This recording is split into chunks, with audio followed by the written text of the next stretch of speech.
हाय दोस्तों, मैं हूं Simleen Kaur Arora, public speaking coach and this is day 13 of our series how to become a confident public speaker in just 30 days. और आज का हमारा टॉपिक ये है how to crack interviews confidently. Interviews crack करना एक पब्लिक स्पीकिंग का बहुत अहम हिस्सा है, इसलिए इसके बारे में आज हम डिस्कस करेंगे। पैसा कमाना हम सबकी जरूरत है, मेरी भी है, आपकी भी है, और इंटरव्यू तो लाइफ में देने ही पड़ते हैं, क्योंकि अगर ग्रोथ की लैडर चढ़नी है, पैसा ज्यादा कमाना है, तो ऑब्वियसली कंपनी स्विच भी करनी पड़ेगी, तो इंटरव्यू तो देने पड़ेंगे। बहुत सारे लोग अटक जाते हैं इस बात पे कि हमें इंग्लिश स्पीकिंग नहीं आती, और जब इंटरव्यू हमसे इंग्लिश में कोई क्वेश्चन पूछता है और हमारे मन में होता है जवाब, लेकिन वर्ड्स नहीं निकल पाते। मोस्ट ऑफन ये रीजन मैंने ऑब्जर्व किया है, एक रीजन मैंने ऑब्जर्व किया है, वो रीजन ये होता है नर्वसनेस। हम बहुत ज्यादा अंदर से ना नर्वस फील करने लगते हैं, ओवरऑल सिचुएशन पे नर्वस फील करने लगते हैं। दूसरा बहुत कॉमन रीजन जो मैंने ऑब्जर्व किया है, हम ना डर जाते हैं।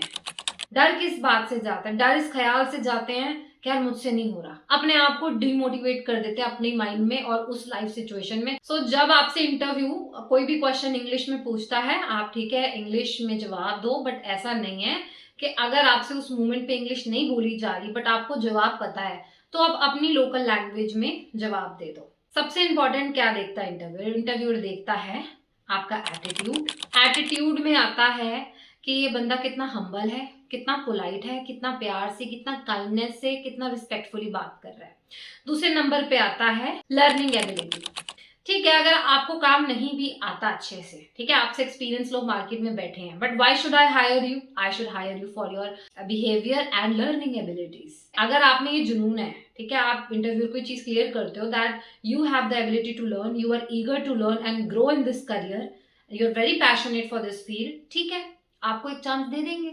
इंटरव्यू क्या करेगा? आपको एक एक्सपीरियंस पर्सन से कम सैलरी दे देगा, बट आपको चांस मिल जाएगा। एक्सपीरियंस से भी पहले आता है आपका एटीट्यूड एंड आपकी लर्निंग एबिलिटीज। बट एक चीज और मायने रखती है, योर ग्रूमिंग। अगर आप बेढंगे कपड़े पहन के चले गए, ठीक है, बेढंगे कपड़े इन द सेंस कि I remembered I was there in an interview at a very reputed university for the position of this the same thing which I do, social media and all. तो मैं इस पोजीशन के लिए वहां पर के गई थी, एंड वहां पे ना बहुत सारे कैंडिडेट्स थे। बहुत सारे ऐसे कैंडिडेट्स हैं, आप कहोगे तो कॉलेज स्टूडेंट टाइप्स हैं, एमी नॉर्मल सा टायर पहना हुआ जीन के साथ शर्ट का कॉम्बो, जबकि पैंट एंड शर्ट का प्रोफेशनल कॉम्बो, प्रॉपर फेस अपना आपने क्लीन नहीं रखा हुआ, including male and female, proper अपनी ग्रूमिंग नहीं करी हुई, और वो ना एक आपका जो पर्सनालिटी का रिफ्लेक्शन है ना, वो डाउन कर देते हैं। तो मैंने देखा आउट ऑफ 40-45 पीपल ना, हम 4-5 जने रह गए थे जो फाइनली सिलेक्ट हुए थे और जिनको जॉब मिली थी। उनमें क्या एक चीज कॉमन थी, उनमें कॉमन ये था कि ग्रूमिंग सही थी, ड्रेसिंग सही था। मतलब पता लग रहा है कि ठीक है, अगर इस पर्सन को हम हायर करेंगे और आगे से हमारा क्लाइंट वॉक करके आता है या कुछ भी होता है, तो दे वर लाइक ठीक है, इन्होंने अच्छे एजुकेटेड लोगों को रखा हुआ है, वेल पर्सनैलिटी लोगों को लगाया। क्योंकि इंडियन पर्सनैलिटी ऑल्सो ना, ये चीज इंडियन छोड़ो, आई थिंक फॉरेन में भी सेम ही चीज होगा, बहुत मैटर करता है हाउ यू ड्रेस। ऐसे ही तो नहीं कि लोग इतना पैसा खर्च कर लेते हैं, मैटर करता है कि आप कैसे क्या पहना हुआ है, कैसे उठ रहे हैं, कैसे बैठ रहे हैं। इवन ये चीज भी काउंट करती है। I think, I don't clearly remember, but शायद ऐसा सीजन था, थोड़ी थोड़ी ठंड थी। सो एक लेडी थी, उनकी अप्रोच भी थी कॉलेज में। She was wearing socks with belly, और बेली का जो ऊपर एंड था ना, वो खुला था। I was like it wasn't looking good at all. तो वो उसका सारा ड्रेसअप सही था, बस एक वो चीज थी, एंड शी वॉज रिजेक्टेड। फिर अप्रोच दोबारा लगवाई, उसके बाद जाके उन्हें उनका सिलेक्शन हुआ।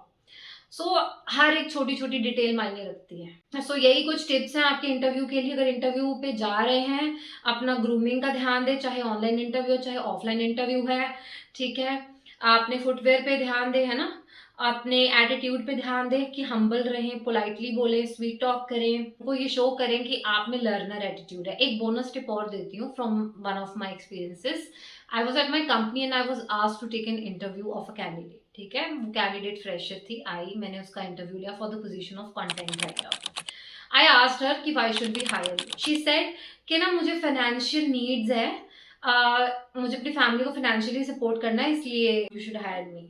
लाइक व्हाट, हम क्या करें, हमें क्या फर्क पड़ता है, तुम्हारी फैमिली को फाइनेंशियल सपोर्ट चाहिए, हमें तो एक राइटर चाहिए जो हमारा कंटेंट अच्छे से लिख सके। तो फिर उसके बाद मैंने उसको पूछा why did you apply for the role of a content writer.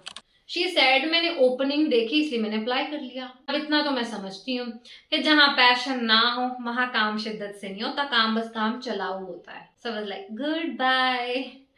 सो यही टिप मैं आपको देना चाहती हूँ कि अगर आपसे इंटरव्यू पूछता है why should we hire you, responsible answer दे। इंटरव्यूअर को लगना चाहिए कि दिस पर्सन इज पैशनेट, इसमें चाहे एक्सपीरियंस कम हो बट इसमें एक आग है, इसमें एक विल है टू लर्न एंड ग्रो, और ये इस बंदे का बिहेवियर तो अच्छा है, ये ग्रूमिंग भी सही है, I think I can trust this person. और वैसे भी हर प्रोफेशनल का एक बिगिनिंग पॉइंट होता है, तो वो बिगिनिंग पॉइंट भी जजमेंट करते हैं, तो आपका बिगिनिंग पॉइंट बेस्ट होना चाहिए, तभी आपको पोजीशन मिल सकता है ना। ओवर द टाइम आपकी सैलरीज बढ़ जाएंगी।